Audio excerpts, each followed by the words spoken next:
ven Señor Jesús, María. En la iglesia, Andrea Trujillo, Rafael Núñez, firmes y fieles a la verdad. Señor Jesús, Maranatha, si ven pronto. En la iglesia.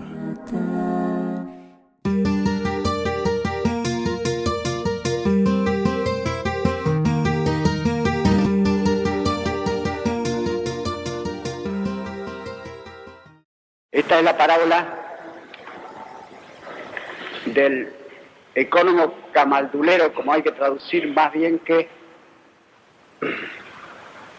mayordomo de iniquidad, como traduce la Vulgata, en recomendación de la limosna. Se ha exagerado la dificultad de esta parábola.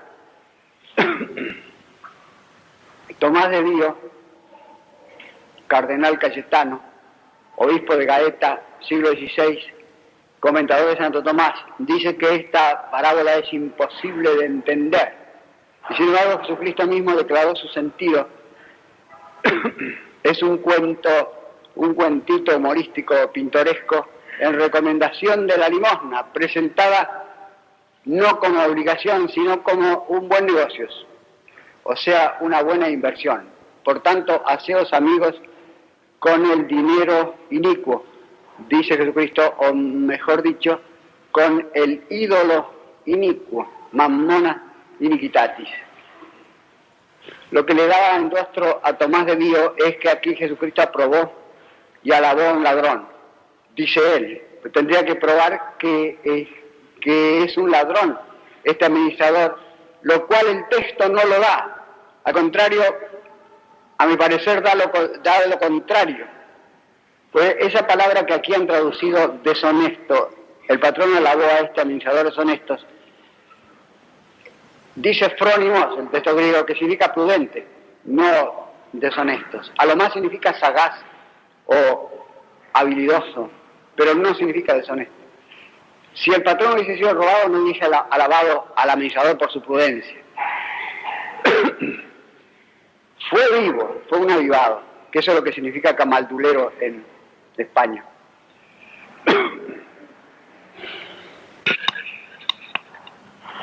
Por lo tanto, vamos a considerar la limosna, la obligación de la limosna, el carácter de la limosna y sus proyecciones sociales. La obligación de la limosna, San Juan Crisóstomo en el siglo V predicaba en Constantinopla que los que tienen riquezas están obligados a dar lo superfluo a los pobres. ¿Pero qué es lo superfluo? Santo Tomás dio una regla admirable de lo que hoy llaman el salario justo, después del cual comienza lo superfluo. Dijo que todo trabajador debe recibir por su trabajo lo necesario para poder vivir decorosamente dentro de su estado. Es una regla uniforme en sí misma y muy diversificada en sus aplicaciones, porque los estados son muchos más hoy día todavía que en tiempo de Santo Tomás, porque no vive lo mismo un almirante que un almacenero, o un mecánico que un monarca. Por lo tanto, la diversificación de lo que se debe en justicia al trabajador es grandísima, pero este precepto o esta regla de Santo Tomás yo creo que nunca se ha cumplido bien en el mundo. Y hoy día más bien se cumple al revés. Porque Pelé, por ejemplo, gana tanto como Castelo Branco. Y a los dos los quieren matar ahora los brasileros. Y Caballo gana más que Onganía. Y los estados son muy diferentes. El socialista Bernard Shaw corrigió la regla de Santo Tomás, o mejor dicho, la arrojó, estableciendo la regla socialista de que todos deben ganar exactamente lo mismo. Pongamos 75 libras esterlinas por mes. Los almaceneros y los almirantes, los mecánicos y los monarcas, los tenores y los tenientes coroneles, los basureros y los banqueros. escribió un libro ingeniosísimo llamado Guía Política para la Mujer Inteligente acerca del capitalismo, el socialismo y el fascismo, lleno de ingenio y de conocimiento de la vida británica, pero asentado sobre un disparate. Dije ingeniosísimo, no dije inteligente, porque no es lo mismo el ingenio que la inteligencia. La inteligencia es la facultad de lo real, el ingenio es la facultad de lo dialéctico. El ingenio sirve para discutir y la inteligencia sirve para saber las cosas como son. Bernard Shaw es tal vez el hombre más ingenioso que existió en el mundo, excepto don Francisco de Quevedo, pero no es inteligente, es un sofista y un bufón. Yo pensé en escribir otro libro parecido, Política para Mujeres, con el principio de Santo Tomás, que todo hombre debe recibir por su trabajo lo necesario para que pueda vivir decorosamente dentro de su estado o según su estado. Escribí 3 o 4 cuadernos y después lo abandoné. No sé bien por qué. Puede ser que pensé que las mujeres no deben meterse en política.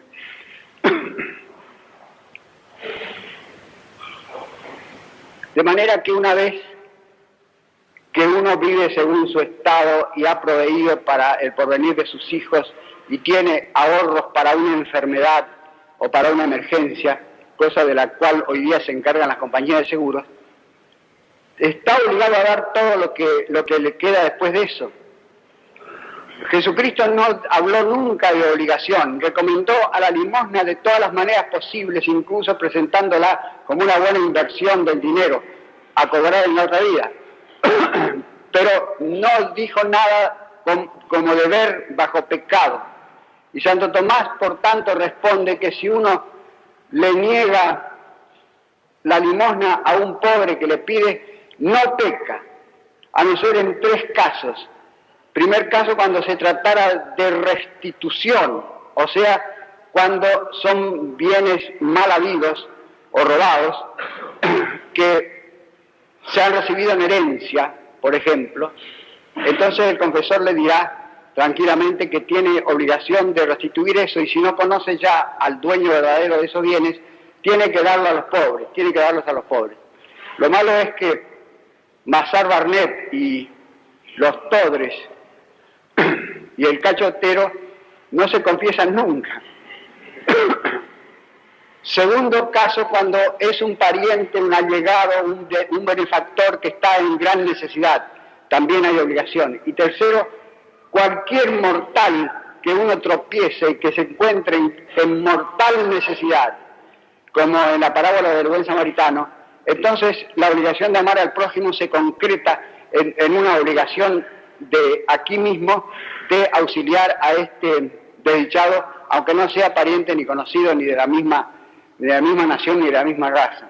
Esos son los casos en los cuales, según Santo Tomás, hay obligación de dar limosna. Fuera de esos casos está el consejo de Cristo, el consejo sumamente instante, repetido. Quizá no hay ninguna cosa en el Evangelio que se recomiende tanto como la limosna, la cual cubre la multitud de los pecados, dice la Escritura, el Antiguo Testamento. Ahora, el carácter de la limosna. Esa palabra griega, elemosiné, no tiene el sentido restringido que le damos nosotros de dar dinero, sino que significa tener piedad. Kyrie eleison, decimos hace un momento en la misa, que significa ten piedad. De manera que Santo Tomás enseña que cualquier ayuda al prójimo es limosna. Cualquier bien hecho por amor del prójimo, cualquier acción hecha por amor del prójimo es limosna. Por ejemplo, dar consejo, dar buen consejo, corregir al que yerra, enseñar al que no sabe, soportar las debilidades y flaquezas del prójimo, aunque esto último fino a un cierto punto. La necedad no se debe soportar absolutamente, sino hasta cierto punto.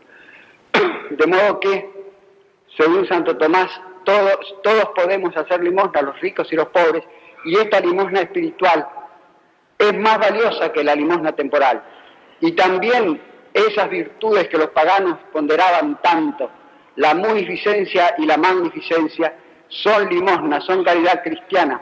La munificencia significa la facilidad en dar regalos, donativos, préstamos, de munus, que significa regalo en latín, y la magnificencia consiste en hacer grandes obras de provecho común, como iglesias, bibliotecas, museos, asilos, etcétera.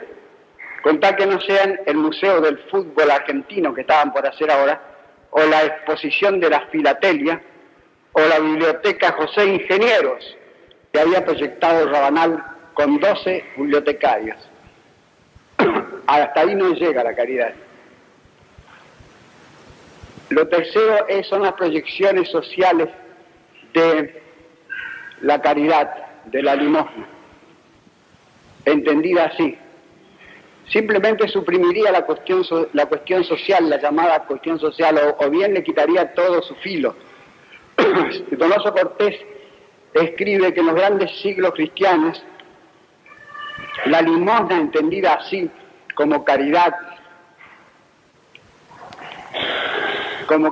total y como caridad personal, porque no es propiamente caridad la que hace el Estado oficialmente, es repartir dinero. La caridad es la que se hace con discreción y con amor, o sea, personalmente, como hacen las damas ayudantes de los hospitales o los caballeros de San Lázaro actualmente. Sobre esto se podría hacer un gran sermón, pero lo omito porque enseguida me voy a encontrar que estoy hablando contra los casinos y contra la lotería, que es el impuesto a los onzos, decía el conde de Cabul. O bien estoy hablando contra los premios literarios, de los cuales nunca me han dado ninguno, ni yo tampoco quiero, ni a la fuerza lo admitiría, porque son limosna mal hecha, todas esas cosas del Estado, suelen ser limosna mal hecha. Por lo tanto, dice Donoso Cortés, que en otro tiempo la Iglesia suprimió la cuestión social con la caridad, y que hoy día no hay solución a la cuestión social sin la caridad. En efecto, los socialistas dicen que no quieren limosnas porque son degradantes, que ellos quieren justicia que no es degradante. Y en realidad lo que es degradante es morirse de hambre por falta de alguien que lo ayude.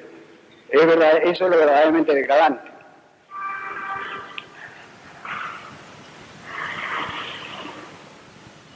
Si fuese, la justicia es necesario que exista, pero si uno fuese a atenerse a la sola justicia, morirían de hambre muchísimos necesitados o desvalidos o inválidos, porque a tenor de justicia no rinden nada, de manera que no tendrían derecho ninguno en justicia a recibir ayuda. Y los padres expenden por sus hijos muchísimo dinero y muchos años de cuidados y de servicios por puro amor y sin que tengan derecho en justicia a que les den todo eso, porque por el momento no retribuyen nada. Y así muchísimos otros ejemplos de que no basta la justicia de ninguna manera. Al contrario, los jurisconsultos romanos decían que la justicia estricta es la máxima injusticia. Sum mujus, sum manjuria, decían. El colmo de la justicia se transforma en el colmo de la injusticia, de la iniquidad. Ahora leo en la FAO, en el boletín de la FAO, que para el año 2100 o 2300, no me acuerdo, la población del mundo se va a ver duplicado y entonces se van a morir de hambre, y por lo tanto hay que empezar desde ahora a impedir los nacimientos, a restringir la natalidad, de manera que estos faocistas o faocios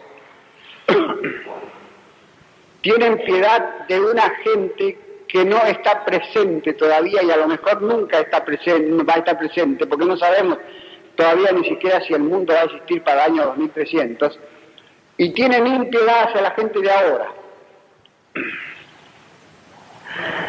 Racionalmente hablando, habría que decirles que primero de todo tienen que mandar matar a todos los viejos, antes que a los recién nacidos o a los no natos, porque al fin y al cabo recién nacido promete más para la sociedad que un viejo. Y además los recién nacidos comen menos, así que había que empezar por matar a todos los viejos. Estas soluciones socialistas son puro disparate. La solución de Bernard Shaw traería al mundo un enorme desorden, un caos. Si se quisiese pagar a todos, a cada uno, exactamente el mismo salario por su trabajo.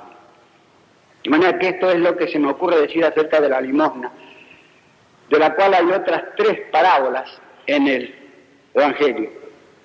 Santo Tomás se pregunta si uno puede robar, si yo puedo robar para auxiliar a una persona que está en mortal necesidad y no tengo recursos propios para ayudarla. Y dice, contesta, oh manes sacrosantos de la propiedad, del derecho de propiedad, contesta que sí. Cosa que lo haría poner furioso a Horacio Teri o a Horacio Sueldo, que dirían que es una herejía eso. Pero por suerte en la Argentina vige todavía mucho la caridad privada y yo no me he visto obligado a robar nunca para socorrer a la viejita que vestida de una bolsa se sienta a la puerta de mi casa.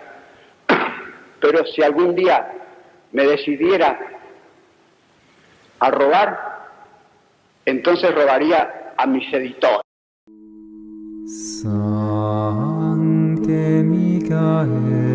San Miguel Arcángel, defiéndenos en la batalla. Sé nuestro amparo contra las perversidades y acechanzas del demonio. Reprímale Dios, pedimos suplicantes. Y tú, príncipe de la milicia celestial, arroja al infierno con el divino poder a Satanás y a los otros espíritus malignos que andan dispersos por el mundo para la perdición de las almas. Amén. Ven, Señor Jesús, María. En la iglesia, Ven, Andrea Trujillo, Jesús, Rafael Núñez, firmes y fieles a la verdad. Señor Jesús, Maranatha, si ven pronto. En la iglesia, Maranatha.